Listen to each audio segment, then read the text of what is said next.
23 días de esta invasión que se da a Ucrania por parte del régimen de Vladimir Putin y que ya ha cobrado desgraciadamente muchas vidas y también ha generado una cantidad impresionante de refugiados. De acuerdo a Naciones Unidas, 3.1 millones de refugiados. Un dato curioso que le doy es que 320,000, se calcula que 320,000 ucranianos han regresado desde el exterior para seguir combatiendo a las fuerzas rusas. Así que unos salen y aunque parezca increíble en medio de una guerra, otros entran para seguir defendiendo su territorio al costo que sea. Esta noche le voy a dar toda la información, por supuesto sus comentarios a mi cuenta en Twitter, @soyfdelrincón, @soyfdelrincón, la etiqueta Conclu Ucrania 23. Vamos a iniciar, si le parece, con esto que es la información concreta de la invasión rusa a Ucrania, que continúa. Casi todas las ciudades, ya le decía yo, han sufrido bombardeos, ataques, la furia de estos bombarderos rusos. Pero quizá en ningún lugar sea mayor la devastación, como le decía yo, casi totalmente destruida, Mariupol. Mariupol tiene 16 días ya recibiendo estos ataques, completamente aislada, está sitiada prácticamente por las fuerzas rusas. Unas 350,000 personas están soportando, escuche bien lo que le voy a decir, entre 50 y 200 ataques a diario. Entre 50 a 200 ataques a diario solamente en Mariupol. El bombardeo de un teatro que le comentaba ayer, lleno de personas, eso es solo el espeluznante ejemplo más reciente de lo que allí están padeciendo. Unas 1,300 personas estaban refugiadas en este teatro. A cada lado del edificio, le describía ayer, estaban escritas con letras enormes la palabra niños en el interior, para que supieran que se encontraban ahí estos pequeños, y aún así no les importó y los bombardearon. El esfuerzo que se está llevando a cabo por localizar a los sobrevivientes es titánico. Solamente han logrado rescatar a poco más de un centenar de estas aproximadamente 1,300 personas, esto de acuerdo con testimonios de un exfuncionario de la región.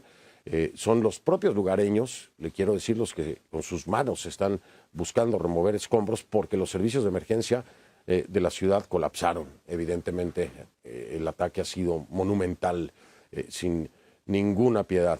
Paradójicamente, y ante estos hechos contundentes, imágenes contundentes, testimonios contundentes, tenemos que escuchar esta voz atroz, le diría yo, de la Cancillería rusa, que dice que las tropas de su país no están bombardeando objetivos civiles, a pesar de todo lo que ya le he dicho, y que todo lo que está ocurriendo en Mariupol es mentira.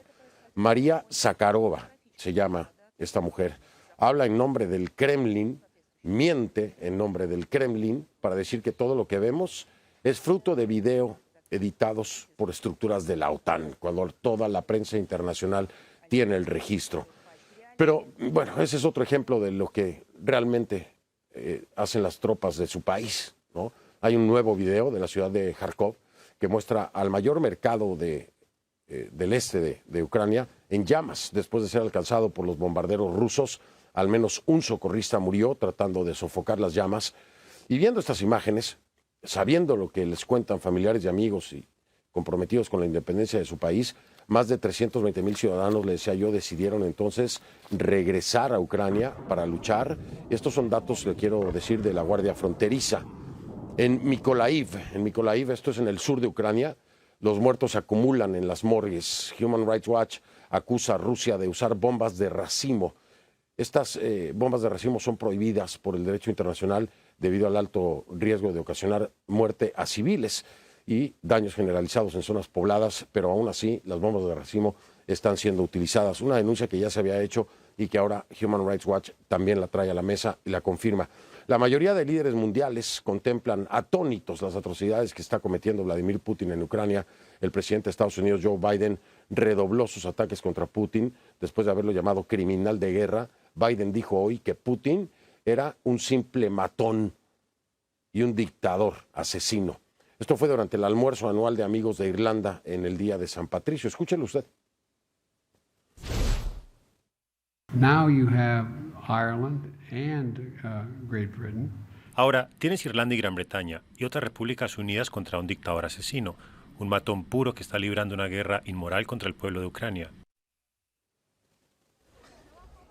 Ese pueblo de Ucrania al que se refiere Biden huye despavorido. Son más de 3.100.000 refugiados, ya le decía yo, 3.1. La ONU confirma que más del 90% de ellos son mujeres y niños, como ya también se lo había hecho notar, 90% de ellos, mujeres y niños.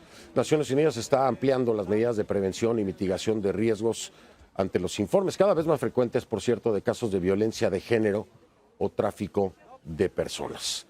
Esta es la información más relevante que hay en términos de la guerra en Ucrania. Por supuesto, las imágenes lo dicen prácticamente todo. El tema de los refugiados acapara los titulares y también las voluntades, porque son muchas las personas que están tratando de ayudarlos, darles protección, darles un lugar donde vivir, darles de comer, darles tratamientos médicos. Incluso hay voluntarios psicólogos que están tratando también de darles apoyo precisamente a las familias, a los niños, a las madres, para poder manejar un poco más el trauma de la guerra, un trauma que desgraciadamente es muy difícil de eliminar para el resto de sus vidas. Mi compañero Gustavo Valdés conversó con parte de una familia, por cierto, que encontró un lugar de acogida, como ya le decía, esto en una localidad de Polonia que está muy cerca de la frontera con Ucrania. Vamos a verlo. Buenos días, Fernando.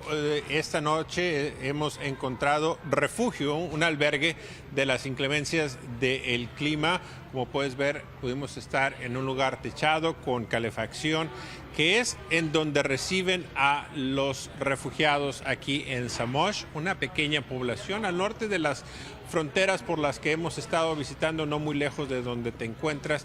Es esta la primera parada de muchas de las personas que están huyendo la guerra, los horrores de la guerra. Aquí se registran, la mayoría de ellos casi de inmediato se suben a autobuses para ir a otras partes, pero también tienen un lugar en donde pueden pasar la noche de ser necesario. Es también en comunidades pequeñas como esta en donde nos hemos encontrado con personas que están albergando a aquellos que los necesitan. Kate Padun no quería creer que Rusia atacaría su país, hasta que escuchó las sirenas alertando de un posible ataque en Kiev, donde vivía. Desperté a las 5 de la mañana al escuchar las sirenas y fue cuando supe que había comenzado la guerra. Luego de pasar un par de días en un búnker, decidió que era tiempo de abandonar Ucrania. Y fue cuando vimos que el estacionamiento estaba lleno de gente empacando sus cosas, sus autos, y decidimos hacer lo mismo. Ira es hermana de Kate. Ella vivía a unos 200 kilómetros de la capital de Ucrania. Cuando nos enteramos, mamá comenzó a llorar y en cuanto pudimos fuimos a Kiev para reunirnos con ellas. Fue difícil incluso llegar al auto porque escuchábamos disparos alrededor y no sabíamos si llegaríamos a salvo. El novio, el padre y el hermano de Kate se quedaron a defender su país. Las hermanas, junto con su madre y la hija de Ira, comenzaron el largo trayecto hacia Polonia, donde inicialmente se hospedaron en un hotel, hasta que conocidos las conectaron con Iwona Wansik-Sapshawa, quien tiene una granja en una población a pocos kilómetros de la frontera. Dice que generalmente contratan trabajadores ucranianos, por lo que no dudó en albergar a sus vecinos cuando lo necesitaron. Sentimos lo que ellos sienten. Sentimiento que tiene raíces históricas en una región donde la frontera entre países ha cambiado constantemente. Polonia está muy cerca de Ucrania. Tan cerca que al ver el ataque de las fuerzas rusas en Ucrania, también sintieron el peligro que representaba la agresión para los polacos. Queríamos empacar y abandonar la casa. Temerosa de que por su cercanía a la frontera se convirtieran también en blanco de Putin. Considerando que Rusia ya atacó una posición del lado ucraniano a solo 25 kilómetros de la frontera, es cuestión de preocupación para los residentes de este lado de la franja fronteriza. Esta granja es ahora un refugio para dos familias, donde los niños juegan sin distinción de nacionalidad y los adultos conviven en espera de una resolución al conflicto. En cuanto podamos, queremos regresar. Tenemos nuestras casas, nuestras pertenencias. Allí están nuestras vidas. Ivona dice que está dispuesta a albergarlos por cuanto tiempo sea necesario, alentada por la valentía de los ucranianos que se quedaron a defender su territorio. Cuando vemos que los ucranianos tienen tanto valor, que nos da esperanza de que la guerra no llegará a Polonia. Fernando, tú has sido testigo de ese valor de los ucranianos de aquel lado de la frontera. Nosotros vemos la compasión de los polacos que los reciben y que agradecen esa fortaleza, porque son varias las personas que nos han dicho que temen de que ya sea de manera accidental o a propósito Vladimir Putin o su ejército dispare un misil que pueda llegar, si no del lado polaco, tan cercano a la frontera, que pudiera causar estragos de este lado también. Así es de que esa es una preocupación. Pero el ver que Vladimir Putin, que los rusos no han podido someter al ejército ucraniano tan rápidamente, les da esperanza a los polacos de que la guerra no se extienda y a los ucranianos a que puedan regresar próximamente. Fernando. Gracias, Gustavo. Sí, así es. La fortaleza, la valentía de los ucranianos no tiene comparación. No solamente las fuerzas militares, es que los civiles, los propios ciudadanos se han enfrentado sin descanso a las tropas rusas, que, por cierto, se encuentran prácticamente estancadas en sus avances. No han podido tomar la capital, y era el objetivo principal, ¿lo recuerda usted? Querían ir detrás precisamente de Volodymyr Zelensky, el presidente de Ucrania, para derrocarlo, para terminar con su mandato y de alguna u otra forma tomar el control de Ucrania. Sin embargo, esto no ha sido así. Lo que muchos ya califican precisamente como una gran derrota para Vladimir Putin.